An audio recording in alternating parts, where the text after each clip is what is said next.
so I'm just gonna rip in it, okay? Yeah, let's cool. do it. All right. Guys, welcome to another edition of Billy or Bust, where we talk real estate, business, and the come-up culture. Now you get another chance, Small. I don't hustle like that. I hustle like this. There's not a second left. You know that tomorrow I'm hustling like there's only one more second left of this hustle.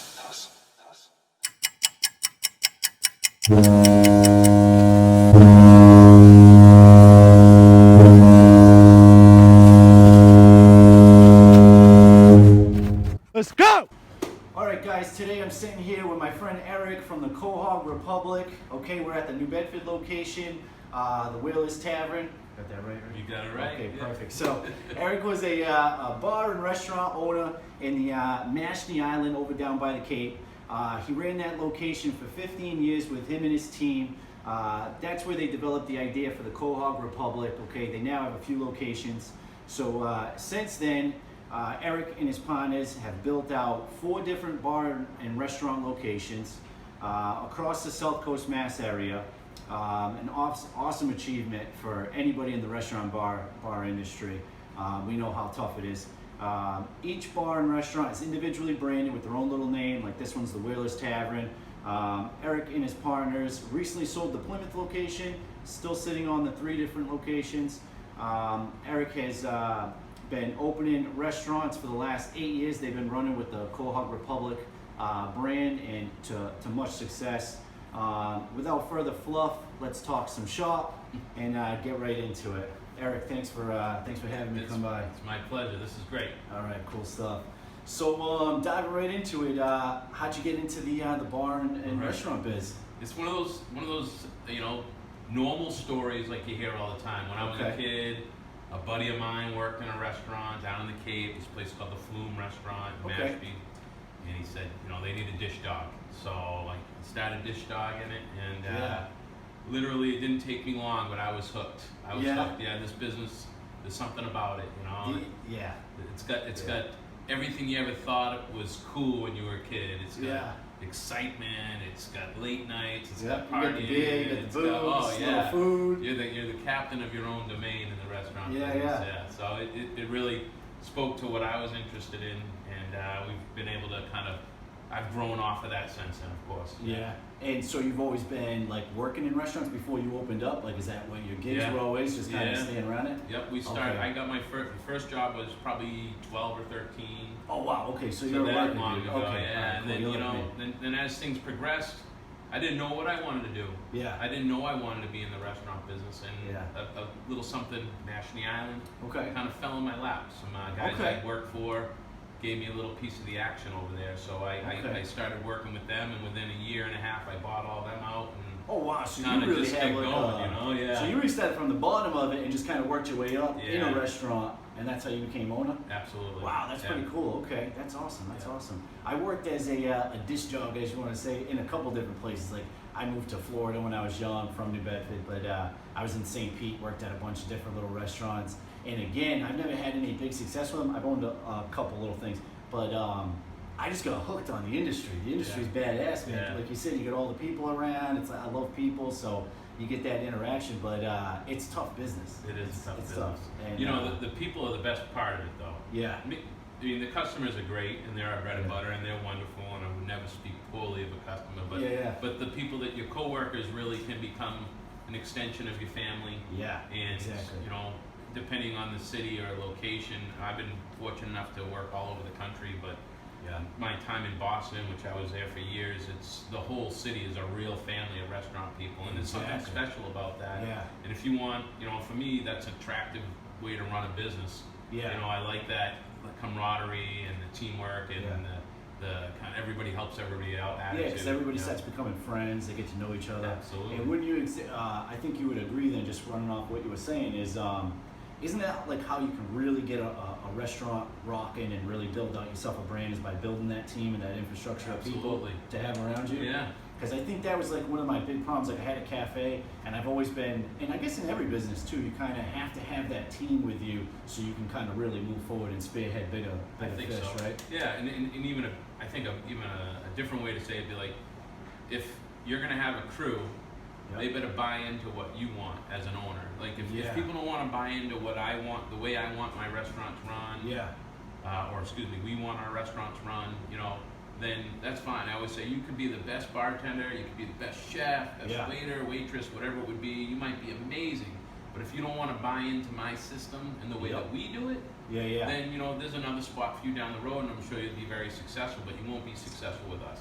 Correct. You know, so I hear that's huge. That's huge. Because everybody's going to be moving in the same direction for a business to operate, right? teamwork makes the dream work. That's it, man. That's it. Those little taglines, those taglines, they're real though. They're real. They're legit. They are. That's funny. Okay. So, and then how long have you had this one here in New Bedford rocking? I think we've been here since 2013, maybe. Okay. Yeah. All right. Yeah.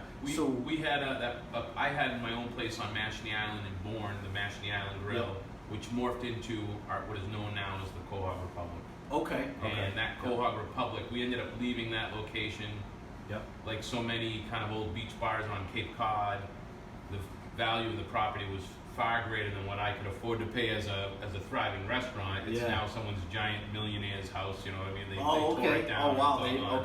So it really got developed. Yeah, it really got developed. But it was all right. It laid the foundation from where we're at now with the three remaining restaurants. Yeah, okay. And it's been what a journey it's been. That's awesome. Okay. So what made you pick New Bedford as a destination for the next one, or was this the first one that you guys jumped to after? This was the third one after Mashney. Okay, wow, all right. And so we opened a place in Falmouth that we call the Quahog Republic Dive Bar. It's literally in a strip mall behind Walmart. Yeah, you telling me, Yeah, but you know, it just awesome. it cranks. It's fun. It's got everything that we put out: living, giving, relaxing. It's a big part of everything we do. Then we opened our beach bar, which is kind of our flagship location now in Onset Village. Okay. It's down at the Onset Town Pier. Yep. We're right in the Village Green. I mean, we're right there. It's, again, thriving. And you said that's kind of like the flagship? That's the flagship, yeah. It's really just, if you were to say Quahog Republic to so many people, they would envision probably a waterfront location. And that one it's that. You can come by boat, you can, you know, it's really, that's badass. Right, okay, I gotta check it out. I have to say, I haven't been. I gotta go by. Anything that you can pull a boat up to, I'm there. You'll be like, well, this is different than New Bedford, but this is awesome. So. I got you. And then we opened here, you know, when we were looking at where to open, after leaving our first location, we kind of, you know, took a map. So quality of life has to be part of it. So we don't want to be driving more than 40 minutes to an hour tops to go someplace. Okay. My business partner Tom and myself, we both live just about on Cape Cod, so not far on the Cape. Okay. So New Bedford was in that that area that we knew we could drive to, and then exactly, because you don't want to spread yourself too thin. Absolutely, yeah. We would spend the whole day on the road just trying to get to a place to try to figure out problems. But New Bedford was always screaming to us to come here because this city offers so much. Doesn't it? Oh my God! It really does, right? Like I'm getting chills. Look at that. It's so funny. I love this town so much. When we've been here, as soon as we opened, the people in New Bedford were like, "Come here, open up, come on in, come on in. We got you, Thank you. You know what I mean? And they were in a good spot. And they were appreciative. And you know, we had some real challenges with other towns that we are in or were in. Okay. And it was a real negative experience, unfortunately. And then when we came here, from the second we started talking to the city officials, it was a positive experience. It was totally different. And I think you would agree, just jumping on right what you just said. So the culture and the culture that's brewing down here, there's a ton of guys, like I grew up riding BMX, skateboarding around downtown, as little ghost town, and now you got the Solstice crew, and then they're killing the No Progs, and you got the Tia Marias over here. Everybody, we're all like young, 30-something, 40-something. There's a lot of people that have sank their roots, really sunk into here. And they're just like, no, we're in, and we're gonna build out downtown.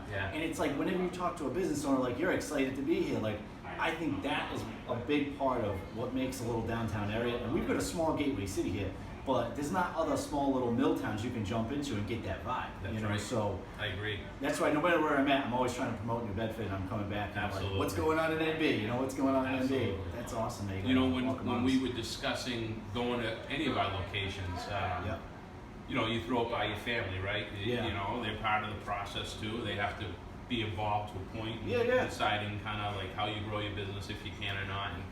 And just throwing it by some family members who hadn't been to New Bedford in probably 20 years. Oh man, They were like, whoa, what are you doing? I'm like, when's the last time you've been there? And they're like, well, 20 years ago. And I go, well, let's see. Don't say anything until you go visit. Yeah, go take a cruise around. Yeah, go check some stuff out. Listen, we're right downtown in the historical district. Yeah. I mean, out of all the places in New Bedford, this is probably one of the safest, probably one of the cleanest parts of the whole city. Yeah, 100%. 100%. There's federal money helping out too, Yep. but the city itself it's thriving. Yeah. It's thriving. It's so great to be around, and we kind of got in, even though it was only 6-7 years ago. We got in when there were a few other things starting, but not a lot. And then since then, it's really kind of boom, exploded. Oh, yeah. And if I was a younger person, not married and no kids, Yeah. I'd move down here in a heartbeat. I'm telling anybody, Yeah. like this is the only where place I it's live at. when I'm in. I just got back from Providence. I was out that way for a while, but downtown's the only area that I live. Yeah. Because you have everything here. I can go walk to Green Green, grab a coffee. I can go walk to no problems, get good food. I Right. can walk down here, little bar action, and have some good people around. Absolutely. And so I think this area is like the downtown's really like the heartbeat of New Bedford. It's really pushing it out because there's a lot of other cool stuff going on in the city. Totally. But I just love the congestion of cool people down here. Right and, on. and so I can't say enough about downtown NB. I love it. Absolutely. I really Absolutely. like it. All right, cool. So so jumping on to like the third thing I always ask people. So what'd you fuck up getting going, man? Like what's like any major fails? Like did you guys just like buy a building and it was totally not doable? Like I've done some stupid things, Right. just running through the brick wall trying to get a business open. So I'd love to hear like what you think there's the been- negatives were, quote unquote. So many. Yeah. Many. I think Yeah. if you talk to any business owner or entrepreneur, if Yeah. they don't have experiences that they've learned from, then they really aren't putting themselves out there, and it's not 100,000%. it's not real. Yeah. Reality is, if Exactly. you have a dream and you want to go for it, you're gonna come through. There's gonna be a lot of hurdles to get over. Yeah. And like right now, right, we're in the middle of a pandemic, and Yeah. for the first few months for the restaurant industry and for us individually, it was really scary. It was really like, Yeah. oh my God, my livelihood's gone. I can't operate. How long is this going to last? Right. What's going to happen? What is Yeah. exactly going to happen? And what it really shaped up to after a couple months of, what was me and pity partying a little bit. Yeah. Picking Yeah. yourself up like you always do as an entrepreneur, and Yeah. shaking yourself off and just going after it and not Yep. being afraid of it, and realizing that if there wasn't a pandemic, there'd be something else that'd be Yeah. just as crazy and as Could be challenging. anything. we Could have be a to get through, hurricane. right? So Freeze hurricane comes so just suck it up and get through it, and, Yeah. and make the best of it, and hopefully you make the right decision. Yeah. But like you mentioned, buying a building. Yeah. We had a fourth location. We had a fourth Okay. location in Plymouth, which we just sold. Okay. And we owned the building, and we went in, we were like, we'll buy the building. We mimicked it actually a lot after our New Bedford location. Yep. We thought we could really thrive down there, and Okay. we thought we had done enough research, but you know what, we didn't. We Okay. screwed up, and it starts from the top. And Tom and I, my business partner, realized we can't put the time in we used to put in. We all Okay. have families now, so it's Yeah, like yeah. can't be at the Life bar starts till- creeping in. yeah, Yeah, you can't be at the bar till 3 o'clock in the morning if you want to be a good dad. Yeah. And Yeah, it's so just that's- not possible. yeah, so you gotta, take stock on what you have, and we realized time to move on, and we were able to sell it Okay. and get out of it. So that was a big, I wouldn't call it a mistake, because we learned a ton from it that Okay. will apply to the next thing that we're gonna Yeah. do, but it was a big misstep. Okay. A big misstep. Okay, I yeah, gotcha. so And we now, what do you think the misstep was? Is just because of on the side of like time versus time available, or however you not time versus money, because you're saying more just personal stuff, but you think it was more because you guys underestimated the amount of time you'd have to sink into that, or? Yes, Yeah. I think it was multiple things. I think that was number one. 'Cause Okay. I always say, I don't want to put our failures on anyone else except for ourselves. Yeah, 100%. As the owners, people like to point fingers at why something went wrong or something like Oh, that. yeah. And I'm smart Oh, enough to know Yeah. we couldn't put the time in. That's number one. Number two, Yeah.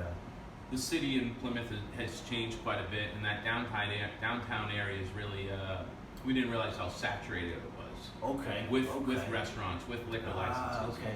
We That's didn't huge. realize. That's huge. Yeah, we didn't realize the infrastructure really wasn't built to handle the amount of liquor licenses they're handing out down there. So, Okay. for instance, there's not enough parking, Yeah. they just Downtown built Plymouth it, is small. right? Yeah, it's tiny. Yeah. and they built a brand new parking garage, and it's Yep. they should have built 3 more parking garages. Yeah, you know what I mean? yeah, But that stuff is major Yeah. to the downtown areas. so there was a lot of things that we kind of were blind, I think, maybe by our own success. And you know, I'm humble enough to say that and say, you know what, that's all right. You got to move forward. You know, because not many people will take on their own failures on their own back and shoulders and say, you know, hey, we misstepped a little. Like you hit it right. You're like, hey, we misstepped. It wasn't a failure. It's nothing bad happened, but you're like, oh shit, we miscalculated or we didn't calculate enough. But that's massive alone. That you're singing that alone. That's just huge because most people don't. They run in. And then it's all this and that, and I couldn't get this done because of that person. They go into Excuseville. Absolutely, but, Excuseville. You know, it's bad. You can't do it. I mentor a lot of different people, and not a lot, but a few people, and they always revert back into the Excuseville. And it's like I always just try to handle. Listen, there's no excuses. Take them off the table. Yeah. I don't care if somebody drove by and shot you with a paintball gun. You're not dressed for the occasion. Let's go. You know, so let's rock it. You know, so. Yeah. But that's cool that you can take those on the hits like that. So, what do you think? Like, so what did you get out of that one? Like, are you guys just like reconsolidating, like building out? You're like, okay, we don't have this location. Are you like, okay, now we're gonna expand out like customer base in these other ones, or like what was like the repositioning? Like, what'd you do? What'd you go after? That's a great question. Yeah, that's our goals with selling Plymouth is to kind of refocus on the 3 remaining. Make sure that they're being run tight with great cost controls and great customer service, and they were already doing great. Okay. The 3 other ones, they were doing exceptional. So just continue to build on that and press on that. Yep. And then number 2, with again this new world we're going to be living in, how do you put yourself? How do you make money in the restaurant business when, I'm not sure restaurants are going to recover like that. It's going to take a lot of years. Yeah, it's going to be a while. Yeah, we're lucky we're smaller, so it's a little easier to fill, but still, you're still going to feel the effect. So we're looking outside. You can be more agile than a guy that owns. They have 20 locations over an area. Absolutely. Where they're like, okay, which ones are we closing? Yes, you know what I mean. totally. I've seen that. I worked with a couple restaurant groups in Florida just as the acquisition, the real estate guy, and they had. I can only imagine what was going on. This was 2018, 2019. I was doing a lot of consulting down there. And some of the guys we were working with had 8 concepts with 3 locations each. Wow, yeah. Like they were really building out, dude. So I can only imagine what their bank balances look like and how they're trying to navigate the It's got to be tough. I mean, we realized, and we did a while ago. We've always wanted to do outside sales, built off of our brand recognition. Quahog Republic's got a strong, local brand recognition. We're hoping to make it regional. Right? Yeah, we just developed a beer with Mayflower Brewery. Oh, They're wow, distributing for us. It's a golden ale. We're working on a bourbon right now with. So you're niching down. Yeah, we're really going all in. in. Okay, what niches can we really dig into Yeah. and find? Wow, that's huge. That's really big. Okay, how's the beer thing going? Is that beer's been great. Chowder's on deck next. Hopefully by the first of the year you'll be able to see Quahog Republic Chowder. okay? Quahog Republic Margarita Mix, Quahog Republic Bloody Mary Mix, and Quahog Republic Bourbon on the shelves. Okay. Those are the 5 products along with the beer. Those are the 5 that we're starting with. Okay. And we'll develop those. We've been working closely with production companies, trying to really figure that part of the business out again. Yep. And our goal is by the first of the year be ready to kind of hit the ground running and say, hey, do you want to go for this? And we've got great in-house sales, so we can kind of justify a lot of it because we're selling the product already.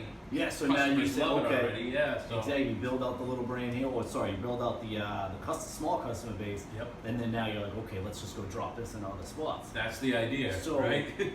what I was gonna say along the product line was, so in Florida, I lived in St. Pete, Florida for a long time. I don't know if you're familiar with it. A little Tampa. bit, yeah. A guy like you would love St. Pete. Yeah. I mean, it's total beach bar scene. Like, it's just badass. I love St. Clearwater Pete. area, I spent some time in Clearwater. So Clearwater's on the peninsula right above it. So if you just drove south, you'd end up in St. Pete. All right.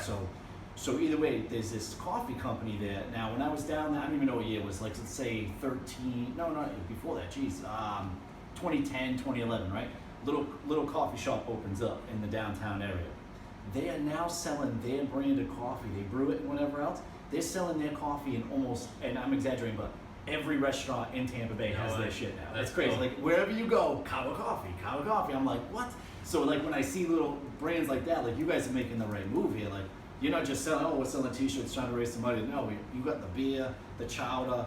I think that's amazing because you can sell that anywhere. And like they get their coffee now in all the hot restaurants. So wherever you go, you can get their coffee, their brand, people know it. that's massive. That's a big move. That's Yeah, a real big it could move. be big. We've been kind of testing the waters. We're in a handful of locations for the chowder, and it's selling great. Yeah. It's not Restaurants or just kind of like stores? stores right now. Okay, Yeah, cool. That's awesome. and one catering company, but I mean we're literally just scratching the surface. We have like they're buddies of mine that you know, Yeah. hey, can you run this and see if you can get some feedback on it? Yeah. And they're like, So I you need try more. it, It's yeah. selling great. And Oh, I'm like, that's okay. awesome. That's so awesome. now we got to put in the hard work. Yeah. Right. What's that? Yeah. I mean, you're a business person, right? So. Yeah. Marcus Lemonis, I'm sure you're the prophet. You've heard Oh, of this guy, yeah. right? It's great. Yeah. You know, and I love watching those shows because they inspire you. They make you critique your own kind of, Yeah. as he says, You're your like, process. Oh, shit, I was doing that. Yeah. Right, Maybe yeah. I should try it this way. Yeah. Right? And he asks the hard questions of people. Yeah. And he says it in a way that says, listen, this isn't personal, man. This is a business. Yeah. Personally, we could get along great, but professionally, there has to be some type of system or process. He said, Yeah. the three P's, man. Yeah. Your people, Okay. you know, your product, Yeah. and your process. Okay. You know, I know we have great people. All of our restaurants, I couldn't be happier with our teams. Yeah. They buy into our program. Yeah. Yeah, we have hiccups, you know what I mean? But you Yeah, address naturally. those and you get through them. The product. I've been selling the same chowder, a lot of the same stuff for over 20-something years. I know Okay. it sells. Yeah, so I you know, know people people love like it. it, yeah. And now it's just outside sales is a whole nother deal. So we have to make sure our process is put in place properly so that we can create inventory controls, cost Yep. controls for labor when we start hiring people to put stuff out. Yeah, so yeah. it's all those other levels that go into You're more than like, just a figuring out. restaurant guy. Yeah, you are a business guy. Yeah. That's awesome. That's You got to really think cool. that way. You know? Yeah, no, you have absolutely. to. Yeah, exactly. But not many people do. They just get into different games, and it could be restaurants, could be bars, could be real estate, like I am, and they think that it's not hard work. It's like you hit it right on the head. You were like, okay, we tested the market, we scratched it. Now the hard work comes. Yeah. Now you're like, okay, now we got to build it out. Right. You know, so that's the easy part. It's like, and that's what I tell people. You just got to try, and that's why I think that's why I always try to ask people about their failures, because you can know a lot by somebody by what they did with their failure. Like me, I crashed a cafe, boom, I'm trying to open up another one. I'm not just, oh, it was this or that. It's like, oh shit, I wasn't doing this right. Like for me, I was just spending money incorrectly on the business, Yeah. and I just didn't understand the different concepts of like working. At first, I was in the kitchen. Then my girlfriend at the time was like, hey, listen, you need to be working on the business. People are coming here to see you, and there's a line of them coming to see you, so Right. you should be out there. As soon as I switched and started working on the business, had somebody in the back, dude, sales doubled right up.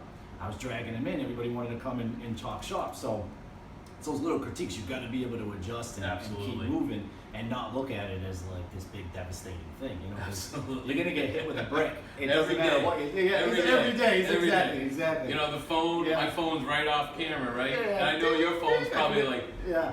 I shut it down. I shut it yeah, down. but sometimes yeah. it's like, oh man, you gotta Yeah. have it on all the time. And it's like, people are like, well, you're not at work all the time. Because I used to tend bar all the time. I used to cook all the time, Okay. clean the toilets or whatever. But we've grown the business in a way that I could step away from that. Yeah. But now it's I have a different role, you know. Yeah, what I mean? yeah, you have a My different role role to now do. is, like figuring stuff like developing the Yeah. business more. But that phone is always there. So, you get a lot of young entrepreneurs watching your show. Yeah. That's the thing. You have to have the aptitude to be able to receive that awful phone call in the middle of the Yeah. night. Some shit hit the fan, and you got to be able to react and get after it right Yeah. away. Or don't go work for somebody. Go work for 100%. somebody. It's okay. Yeah, they say, what's that guy, Gary Vaynerchuk? Have you heard of him? It's on No. YouTube. Oh, check him out because he's a real good dude. But he's on basically he's got a big marketing company. He came he's come from a Russian background. Father had a liquor store, so he grew up in the liquor store running it. Blew that up. Then he jumps into the marketing world because of digital and Web 2.0. So he's got one of the biggest marketing companies now. But he literally vlogs everything, and everything's on YouTube, so they're just following him around. But what he says, he gives a lot of good advice, and what you just hit on was, instead of trying to be the man and trying to be the number one guy, if you just went and worked at Facebook and you were the number 6 guy, you'd still be 100 million. Yeah, You know what I'm saying? You're gonna be all right. Yeah, you'll still be fine. Like you're number 6. You Yeah, know, you're right. not even the lead guy. You're not Mr. Zuckerberg. But Right. and that really resonated with me a lot because I like going and working and just working with different people or mentoring under different people. It allowed me to open my mind up and say, okay, you don't have to be the guy up front. Go mentor under this guy or work for this guy and learn the business. And I've done that a lot in real estate now, and that catapulted me into a different position because I'm like, oh wow, I learned the business here. I don't want to stay here forever, but now I'll go work over here. So Right. little bit of humble pie, and like Yeah. you said, you could just go and work for somebody if you don't have that aptitude Absolutely. to be a firefighter all day long, and because every day it's new BS, BS Absolutely. all day long. You know, something's going down. You know, but that's really cool. So, so what else do you see for the future of what you guys got going on? Just mainly focused on the product stuff, or Yeah, I think my business partner Tom and we are always thinking outside the box, Yep. and we're always trying to. I think as an entrepreneur, you never stop working on that next idea and product.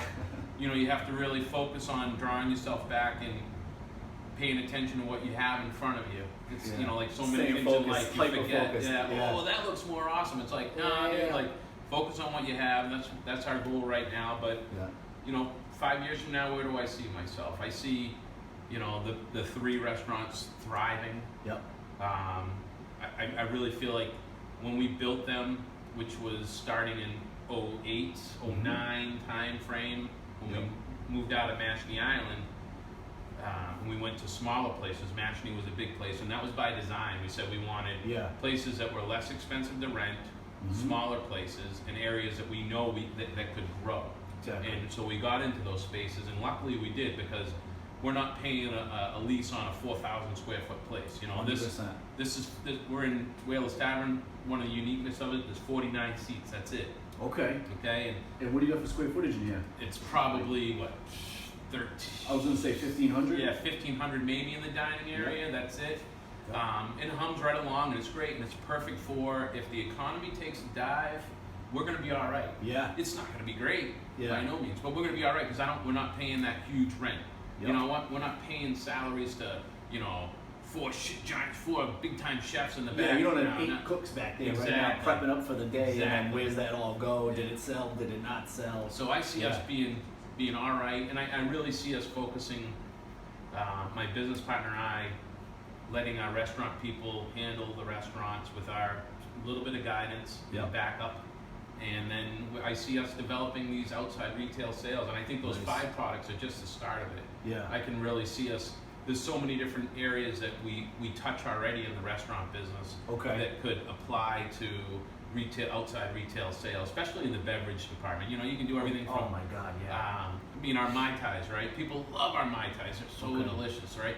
So we're kicking around an idea of canning our Mai Tais. Oh man, all right. So the millennials nowadays, everyone's telling us they don't like to do more. I have a millennial stepson, and his thing to me is, oh, there's too many steps in that. And I said, too many steps in making macaroni and cheese? Yep, too many steps. Too many steps in making a can of tuna fish? Too many steps. Okay. He doesn't want to do it. They He want wants to it just instantly. direct. Yeah. So his Mai Tai, he can get that now, crack it open, and so that's the idea. Now we got to Yeah. do the work to figure it all out. I gotcha. Yeah, I So, gotcha. That's awesome. There's That's a lot fun. of rooms to God. maneuver, but yeah, it's gonna be scary, man. There's gonna be a lot less restaurants around. Yeah, the Lot numbers less. on that alone, I mean, from the COVID, like people always are quoting this stuff. Like I'm totally against it. I'm not about the mash thing, just whatever, without getting too political on it. But it's like the devastation that's happening. So I work a lot in the business world, consulting, stuff like that. So I'm always talking to different business owners. There is the number of businesses that are going out of business are going to dwarf the number of people that have died from this. Oh, So absolutely. without even going too crazy, it's like, guys, the devastation that's happening to the economy is just unheard of. Absolutely. It's insane. Like guys like you're saying with these a few spots and stuff like that, you're really having to get nimble and move and maneuver to make sure you guys survive and come out the other side. And it's like, and again, without going into it, I know people are dying from the whole COVID thing, but it's like people should really readjust and look back. I was talking just to be lighthearted about it. I was talking shit. I'm like, damn. I was like, what if we took all this stimulus money and we took all the old people and at-risk people and threw them out on the cruise ships and let them hang out for a couple months?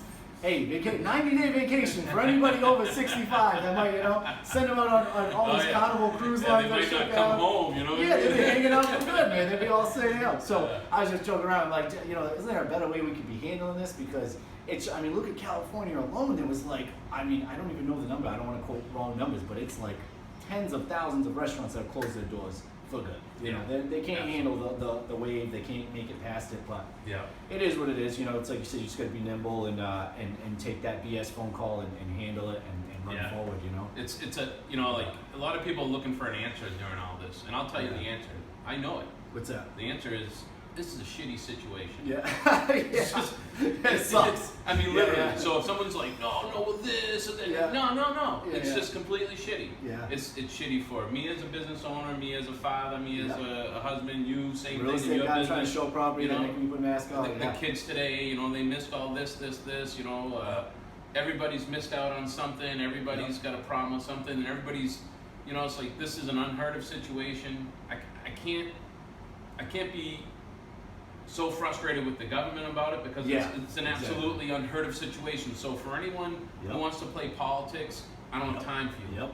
I want everyone to own up this is a shitty situation and, you know, just let's figure out how to get through it and be human about it because Yep. that's totally been lost.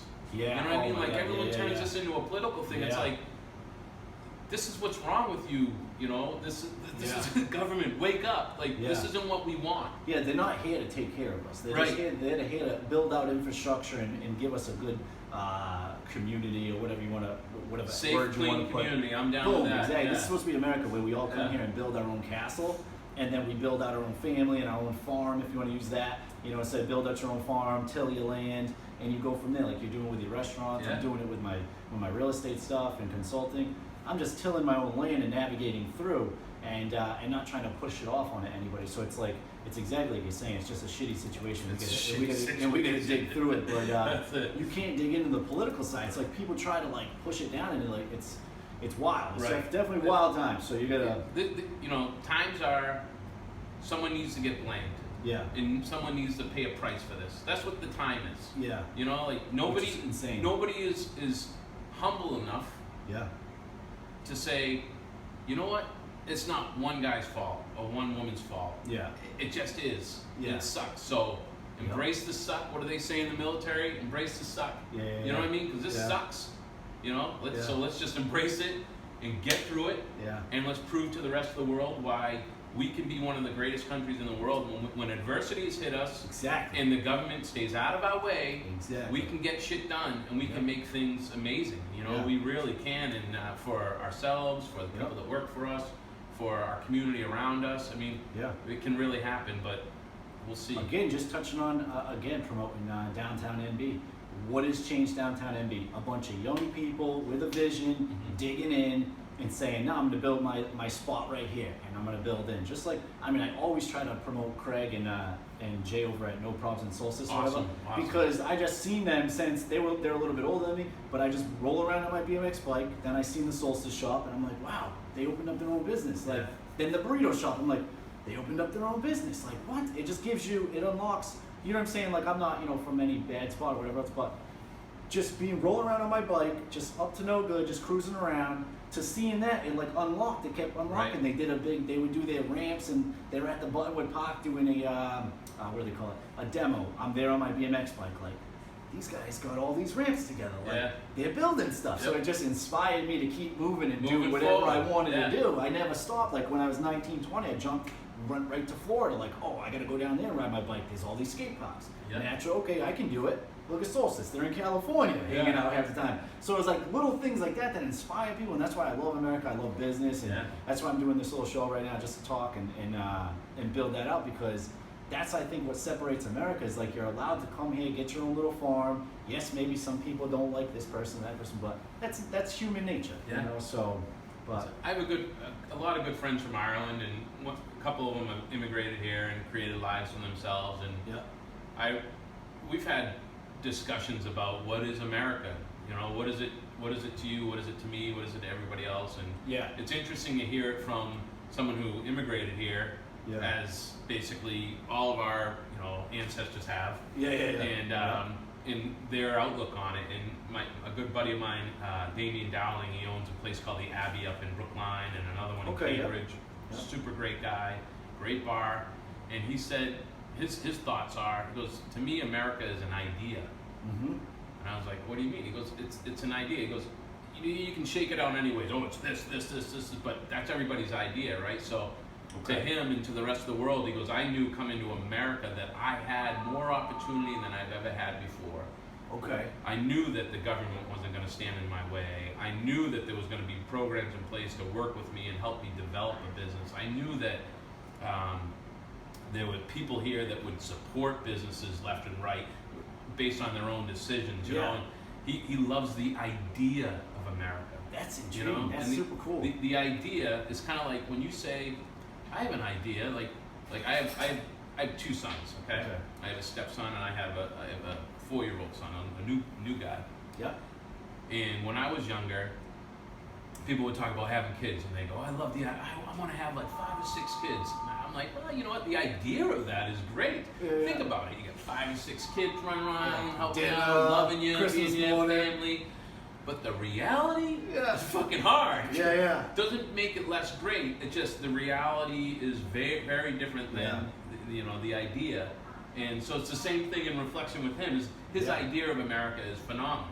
Yeah. But that going hand in hand with that, the success of that idea is the hard work that you have to put in with it to make it successful. So you said before, then now the work starts. Now the work starts, Now the work starts. right? Now we're gonna build this thing out. Yeah. And nothing more satisfying than working for something and receiving the benefits of The it, right? process is all of what it's about. Yeah. Digging, you know what I'm saying? It's just like if you like building stuff, you're gonna love you love turning the wrenches on the car. You know, 'cause as soon as it's done, you're like, wow, that was amazing. That was a good time. Absolutely. You know, Absolutely. so that's why I've looked back. I used to have a lot of problems with that with like failures and stuff, but then once I realized like, no, I was having the time of my life inside that cafe, or I was having the time of my life inside that bike shop, and like that was what it was all about. This isn't the negative stuff is just whatever. It's like, I got to get back to the process and building stuff, and that's what the adventure is about. That's Absolutely. I like that. The idea of America. So that's cool. So fall through on your ideas, man. Yeah, and exactly. Don't be afraid of the work, and we'll be all right. You know what I mean? That's what made this country great. Hard work. Yeah. We outwork the rest of the world. 100%. You know, all day long people go, 100%. you guys, Americans work too much. Yeah. Well, if that's what it takes to get our country to where we want it, or where you want it, or where I want it, I'm willing to put the time in. And build communities that you can live in and Absolutely. your kids can grow up in and have fun in and have cool restaurants and bars to go to and good people around. I mean, come on, what is better, you know, what more is there on earth? You know what I mean? I don't know. It's all right. It's all right there. Yeah, yeah, It's all right in front of you. You just got to work to so get it. funny. That's it. That's So so funny. I That's wish awesome more people stuff. would remember they got to work to get it. Yeah, You know. true enough. Okay. Let me chat it a bit. So, real quick, so hit me with the names of the other spots so we know. So we got downtown New Bedford where we're at. So it's Quahog Republic, the Whalers Tavern, and then what are the next ones? Because I don't know. And we also have a dive bar. So as a kid, I always wanted a dive bar, a beach bar, and a tavern. Okay. So I got all 3 right now, right? Okay. Those are my Living the type of dream. places, right? Yeah, no, I love it. Do something you love, right? I love all 3 of those bars. I'm not a drunk, but hey, it's all good, man. right. But the dive bar is our one on Cape Cod, and that's in Falmouth, Mass, and it's the Quahog Republic Dive Bar. Yeah. And it's again kind of small like New Bedford, maybe a little bit bigger, but honky tonk. You know, we got Keno going, we got some great cold drafts, funky food going on. Awesome staff, a little bit rock and roll at night, but you're still able to bring your family in and feel comfortable and safe. But a little later, it kicks up a little bit more. Non-COVID years, you know, we do bands and all that other stuff. It's a real fun place to be. Okay. And then our flagship space is our Quahog Republic Waterfront Eatery, and that's in Onset Village. And that's in the town of Wareham, but Onset is one of the little villages. It's right on the water. We're literally in a building that is like the center of Onset Village. It's on the village green. Okay. There's even a little half shell where they do entertainment and stuff on the weekends. There's a boat dock right across the street, so you can come in, pull your boat in. The dock's full. You can tie up a mooring. They'll send a launch right over to pick you up. But we, all of our restaurants are great, and we're all known for kind of our lobster rolls, our fish and chips, our crunchy cod fish and chips, a couple of our signature dishes. And then our cocktails are really, they scream deliciousness and, happiness. So, Mai Tais, Bloody Marys, margaritas, everything, all the normal, we're not reinventing the wheel, but we're trying to do what we do pretty well. And Doing the basics we do it all right, That's awesome, that's awesome. Okay, well, Eric, thank you for talking with me. Hey, you This got has it. been great. Yeah, This real is pleasure. awesome. Guys, when you're in town, definitely come check out the Quahog Republic, and thanks for tuning in for another Billy or Bust episode. That's it, man. Yeah, that was great. Oh yeah, super light and easy, man. All right, I love it, man. Well, thank you Super for light. spending some time with us. No problem, dude. This is awesome. This is